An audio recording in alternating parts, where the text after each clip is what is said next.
Давайте. Хорошо. Добрый вечер, Фат Ильич. Добрый вечер, Жебе. Сегодня мы, это самое, вот глава Талдот, да, и я вот хотел, я не могу вспомнить, мы в прошлый раз не комментировали ее, по-моему. Я сейчас тоже не помню, но Да. очень ничего, даже если мы повторимся, ничего страшного. Ну да. Значит, я хочу здесь обсудить один момент, но для того, чтобы его обсудить, я бы хотел как бы очень коротко пробежаться по всей главе, да. Значит, Талдот начинается с того, что Ицхак взял Ривку в жены, потом вот с учетом того, что дальше говорится, что она была 20 лет бездетна, но потом родила, значит, двойню. И когда стало понятно, что там не один ребенок, а двое, она пошла спросила у Всевышнего, и он ответил ей о двух племенах и о том, что старший будет служить младшему. Это вот в Торе прямо записано, да, и сейчас мы пойдем дальше. Ну вот родились Исав и Яков, значит, и как написано, опять же, пасук 27, Исав сделался человеком полей, а Яков обитателем шатров, да, человеком прямодушным. И потом начинается вот эта история с похлебкой, когда, значит, за чечевичную похлебку, значит, Исав как бы продал право первородства, да. Потом, значит, это уходит, Ицхак с семьей уходит, значит, в землю филистимскую, да. Значит, дальше вот Ицхак богатеет. Потом, значит, Авимелех приходит, это царь филистимский, приходит к нему и говорит, чтобы он ушел. Они уходят. Уже в новом месте, значит, опять все идет хорошо. Вот, значит, после чего Авимелех приходит с предложением мира, да, вот, и потом дальше начинается вот эта история, когда, значит, Исав женится, и дальше Ицхак говорит вот эту самую Исаву, что иди принеси мне еду, и благословлю тебя, и тут Ривка устраивает, значит, вот эту, она говорит Якову, что иди, это самое, одевает его, там, дает еду и так далее, он получает благословение, и потом, когда Исав приходит туда, значит, это и не получает благословения, значит, понятное дело, ненависть, значит, Ривка говорит Якову, что надо ехать в Харан, и причем вообще она была поразительно умная женщина, конечно, она ведь не просто так говорит уезжать, она приходит к Ицхаку и говорит, вот как будет тяжело, если он возьмет девочку из местных, да, и они его отправляют в Харан именно, чтобы, значит, наставлением жениться на дочери Лавана, то есть самое, да.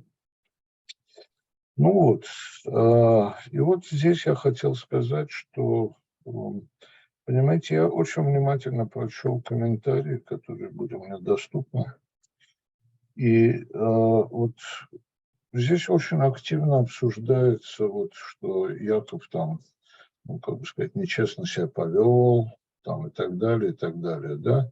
А ведь посмотрите, на самом деле, вот что я хотел обсудить. Всевышний сказал Ривке о том, что старший будет служить младшему, да, что выйдут два племени, значит, одно возвысится над другим, старший будет служить младшему. И это, понимаете, это же не соседка сказала, прошу прощения, это Всевышний сказал. И эти дети росли именно в таком контексте, понимаете. Если мать это услышала от Всевышнего и говорит это так, вот и тогда, понимаете, она растит их так. И поэтому Яков, когда себя ведет так, понимаете, вот для меня это не вызывает какого-то реакция отторжения, что ли, и вот какое-то ощущение нечестности, понимаете? Если всю жизнь их растили так, что старший будет служить младшему, понимаете, то вот смотрите, какая могла бы быть картина мира, да? Яков мог бы там, ну, я не знаю, силой как-то, так сказать, это вот, значит, благословение получить, еще как-то, да? А ведь он этого не делает, он на самом деле, так сказать, участвует вот в этом спектакле, если так можно выразиться, который мама устроила, значит, и получает это самое благословение, значит, от отца.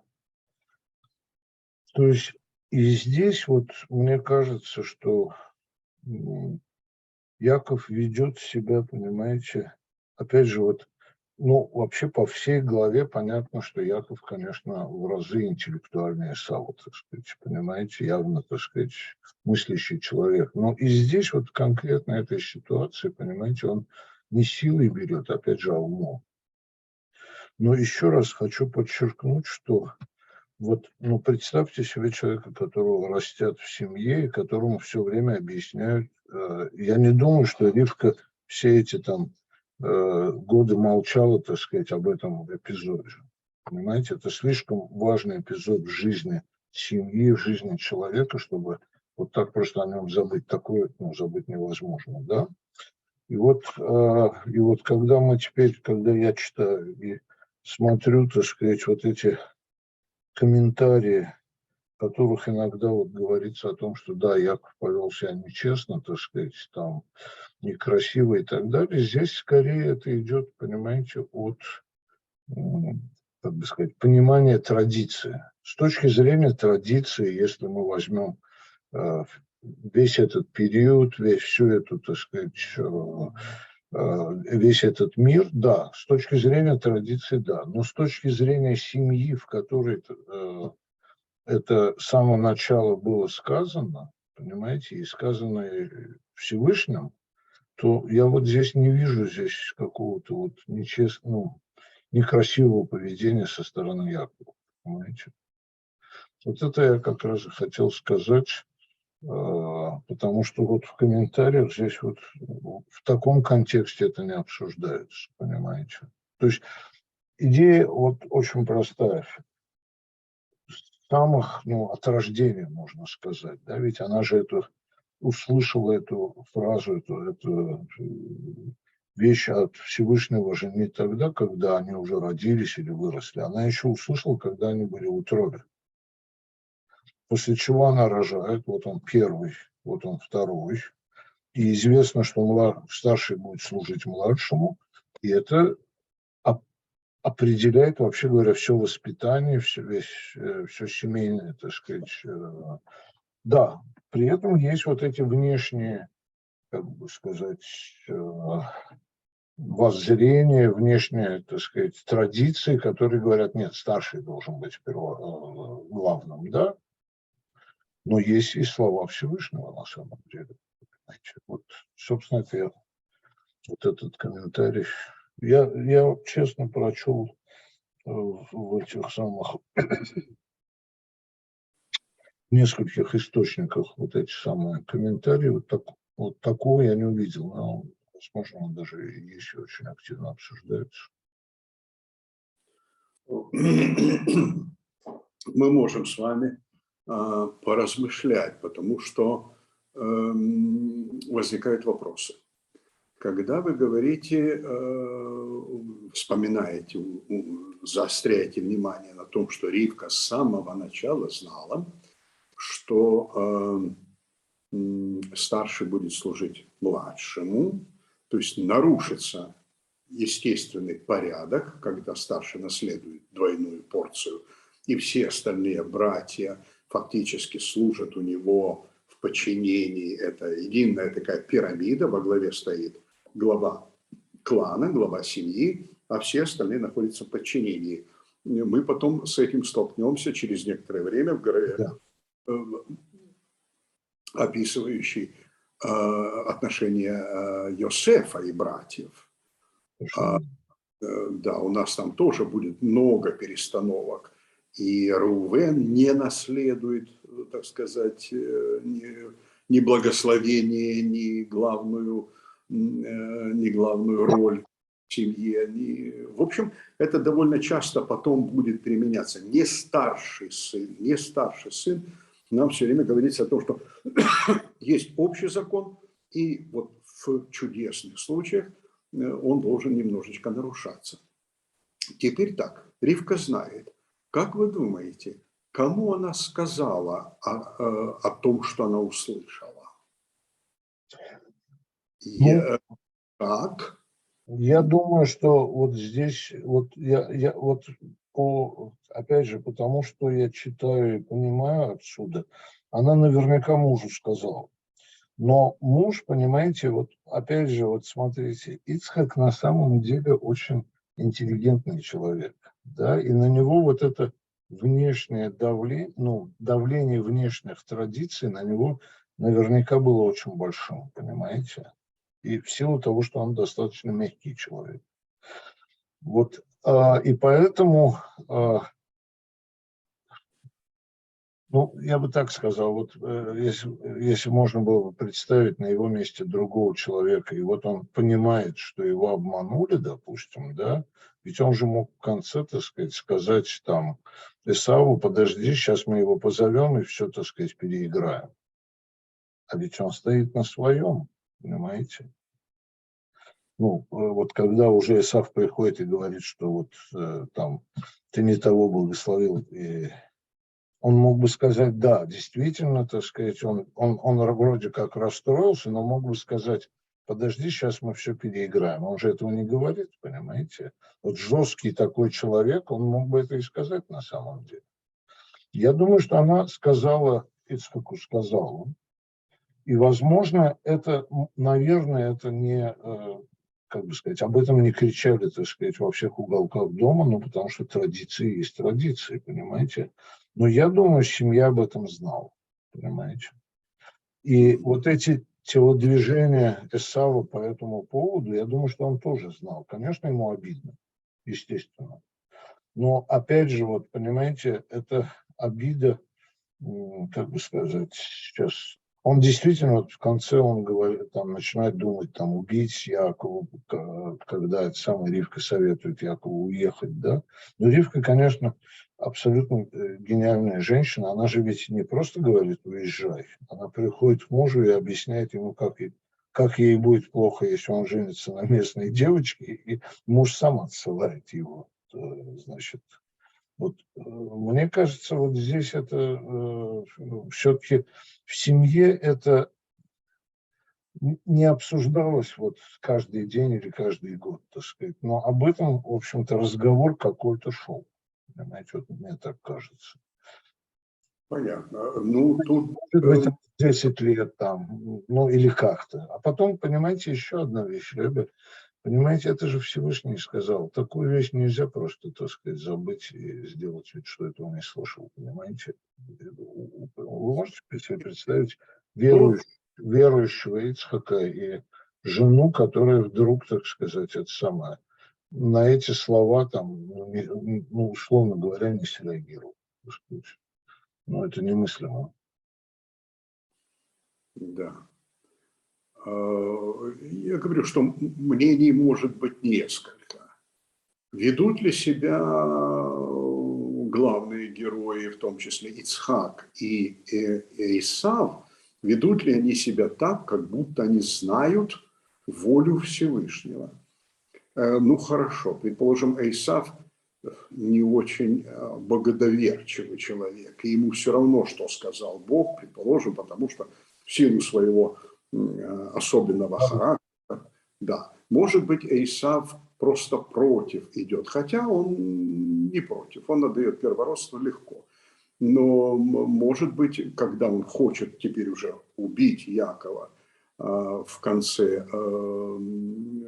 то знал ли он, если он был подготовлен с самого детства к тому, что это воля Всевышнего, и сейчас она просто реализовалась, он видит результат, тогда откуда гнев? Это я могу объяснить, ребят. Да. Гнев вот откуда. Он действительно не очень, так сказать, богопослушный ребенок. Эсав, я имею в виду, да? Поэтому, а есть еще и традиция, да, вот есть альтернатива, как бы, да, вот, типа, он думает, я мог бы поиметь это все, да, а досталось Якову. Вот здесь-то и начинает, ну, как бы сказать, традиция против воли. Хотя об этой воле, я думаю, что ему семья говорила как-то, понимаете? Но, понимаете, для небогопослушного человека это вот, ну, да, сказала, да, вроде бы так, так сказать, но не более того, понимаете? У Ну, в нас, общем, у нас с вами чуть дальше опять это повторится, когда пророки начинают пророчествовать, Всевышний предупреждает пророков и говорит, тебя не будут слушать. Ну, то есть он говорит волю Всевышнего, и все не слушают его. Так и Исав мог поступить. Мало ли что там сказал, мало ли что привиделось матери. Если да, человек вот совершенно верно. да, он может сказать, это твои фантазии или еще что-нибудь в этом роде. То есть ему говорят пророческое видение, а он с ним не согласен и не доверяет ему. Да, Иса вполне, по характеру, вполне может быть таким человеком. Второй вопрос. Знал ли Яков о том, что старший будет служить младшему? Если, предположим, он знал, то почему он захотел благословить не того, кто будет править, не того, кого Всевышний ставит на первое место, а почему он захотел благословить Эйсава и просит его, пойди, сделай мне кушанье из дичи, которую ты убьешь, и я тебя благословлю. Вопрос. Он знал и тоже пошел против воли? Или Нет, он сказал, Бог позаботится, знаете, как часто Бог простит, говорят люди, значит, это,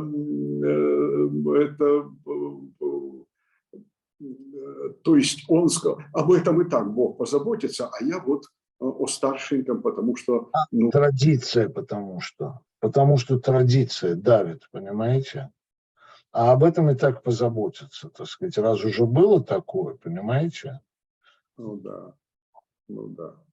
Опять же, здесь, вот я, например, ну, условно говоря, так сказать, вот ставя разных людей, так сказать, вот в эту ситуацию, я, например, мне трудно себе представить, чтобы Авраам себя так повел бы, допустим, понимаете? Да. Потому что Авраам был человеком очень, ну, как бы сказать, таким направленным, что ли, понимаете? И услышав такую фразу, что вот Всевышний такой сказал, я думаю, что такого разговора даже не было бы. А Ицхак, он гораздо более, так сказать, такой мягкий человек.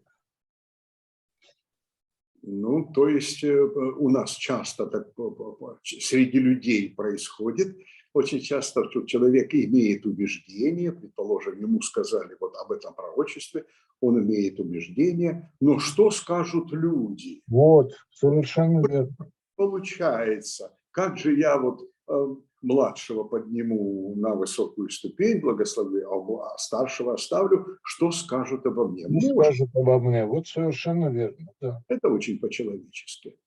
Вот. Но мне нравится причиной, по которой Ицхак обращает внимание больше на Исава, а не на Якова, несмотря на то, что мнение, есть мнение раввинов, комментаторов Торы о том, что Яков, ну, скажем так, мягкий человек, робкий человек, не сильный человек, слабый человек. Вот он между шатров живет, а вот такой сильный мальчишка, он может действительно просто нравиться Ицхаку, и он, так сказать, вот у него то, что называется preference, образуется, предпочтение к старшему сыну. Мало того, Пришит Раба говорит о том, что поскольку сам Ицхак пережил невероятную, так сказать, страшную такую трагедию, когда отец чуть не принес ему в жертву, и он все это видел своими глазами, он, не найдя силы противоречить отцу или сопротивляться, не найдя в себе силы, он всю жизнь, ну так Брешит Раба говорит, он всю жизнь льнул или тянулся к людям, обладающими силой. То есть то, чего у него нет, он хотел компенсировать, как всегда родители делают, компенсировать в детях. И в детях он поощрял как раз силу. Может быть так. Но мне больше нравится комментарий, почему Ицхак мог все-таки захотеть, вопреки пророческому видению матери, вопреки Слову Богу, словам Бога, почему он мог все-таки захотеть дать благословение Исаву. Как раз Радак, Давид Кинки, раввин Давид Кинки, говорит о том, что нет, Яков не был слабым человеком. Яков не был мягким человеком, не способным принимать решения. Наоборот, он был целеустремленным человеком, и мы это видим потом в том, как он достигает, так сказать, Рахели. Да, как он семью свою, вот я ровно об этом и подумал, как он семью свою выстраивает, да. Он много лет посвящает тому, чтобы достичь.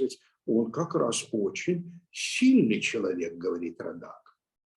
А Эйсав вспыльчивый, неуравновешенный, такой вот спонтанный человек, не умеющий держать себя в руках. В общем, вот он-то как раз слабое звено.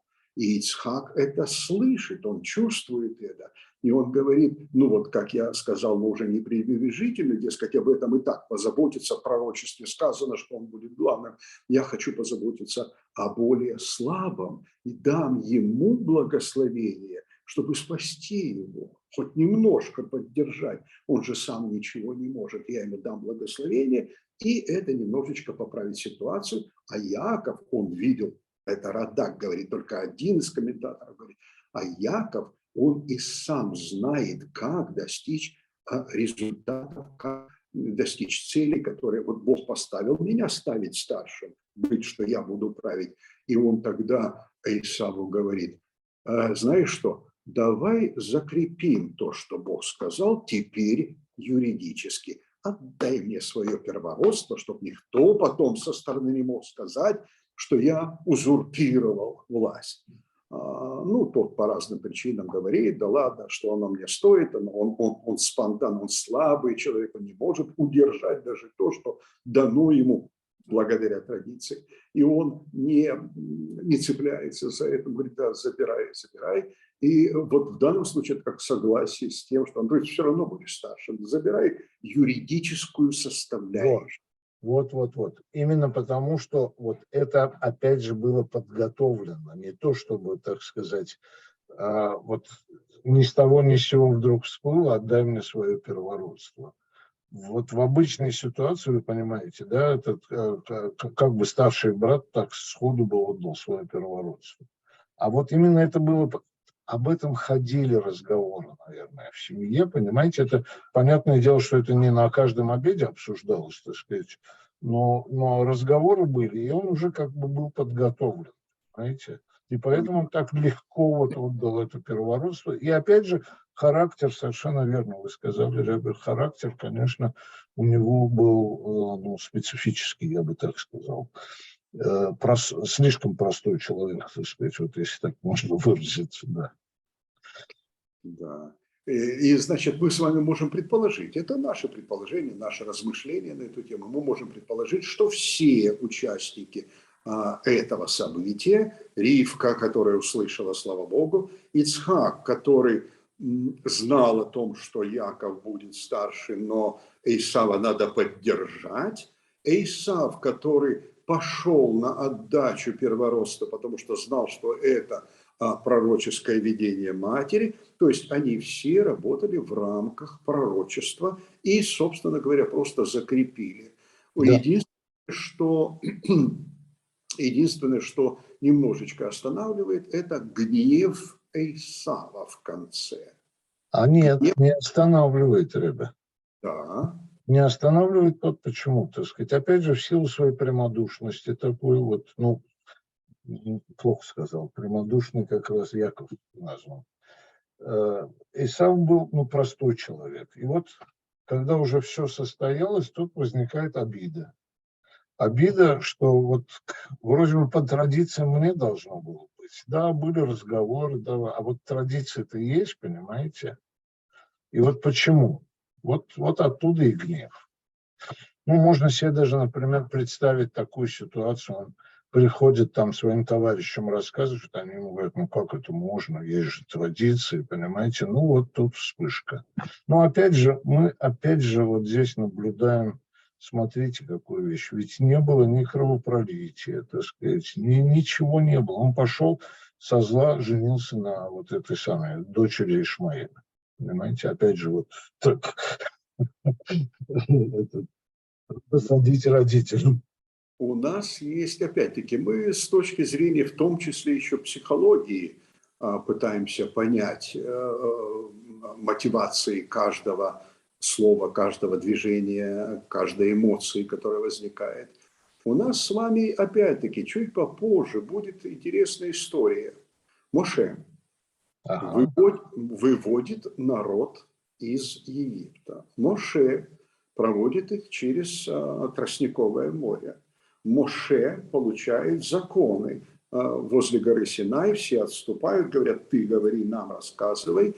Он соглашается. Моше лидер, но он не старший. У него старшие братья и сестры, он лидер. И через некоторое время у нас и Мирьям, и Аарон бунтуют против Моше. И совершенно точный бунт – это бунт Кораха. То есть сама реакция бунта возникает не сразу, не изначально, не тогда, когда Исаву сказали, и не тогда случается, когда первородство он отдает. Нет, вот какое-то время он, может быть, не осознает, что все безвозвратно утеряно. Безвозвратно. Когда это было то, что называется возможностью, это одна история, это одно отношение. Да, может быть, да, пророчество сбудется, не сбудется, еще посмотрим.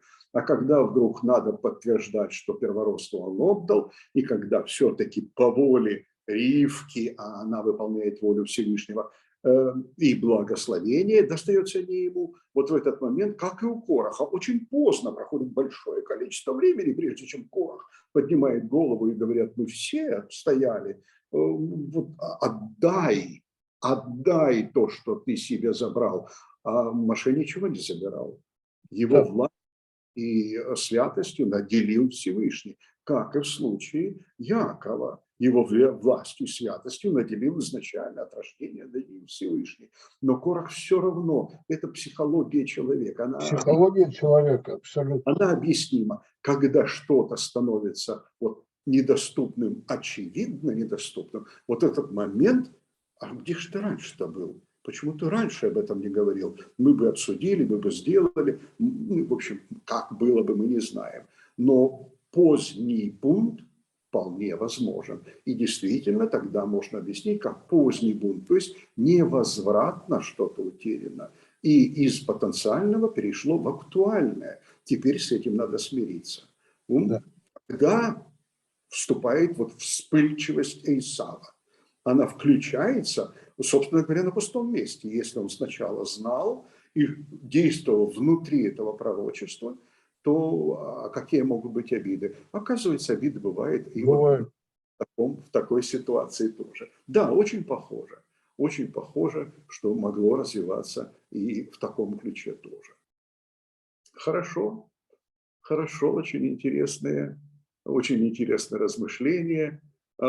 Наши герои – это то, о чем мы с вами все время в конце беседы говорим. Самая наша главная задача – это оживление Торы. Вот сейчас наши герои вдруг ожили, если мы их наполняем человеческой психологией в том числе и предлагаем им разные условия, так сказать, развития событий, они начинают быть живыми. И мы их видим, и мы их чувствуем. Это дорогого стоит. Уроки, конечно же, мы извлечем из этого.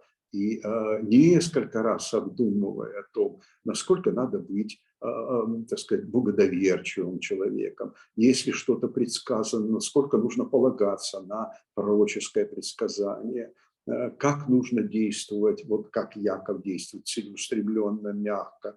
Не он придумал историю с благословением, это мать придумала, но она посчитала, правда, она, исходя из благословения, посчитала, что, что Ицхак все-таки делает ошибку, отдавая благословение Исаву. Якову это тоже понадобится. Предлагая, даже еще не отдавая, предлагая. И она исправляет эту ошибку вопреки, так сказать, она идет по словам Бога вопреки воле мужа. Да. Считаю, Но она по всем параметрам, вот по всему, по всей истории, вот, которая здесь изложена, она была, конечно, выдающаяся женщина, так сказать, вот этот интеллект просто вот светится просто вот. да. Ну, наша очень хорошая еврейская пословица, которая опирается на цитату из Торы. Бог говорит Аврааму: послушайся жены своей. Это характерная еврейская семья. Мудрость женщины, вот такой дальновидность женщины иногда может превосходить и эмоциональные всплески мужчин. В данном случае Ицхака, она своей мудростью поправляет его эмоциональный всплеск. Что бы он ни думал, то ли защитить Исава, то ли у него действительно были особые чувства к сильному своему сыну, а не к, так сказать, мягкому сыну. Это не важно. Она исправила ошибку, исходя из воли Бога, и слава Богу, у нас мудрые жены. Спасибо, Господи. Дорогие друзья.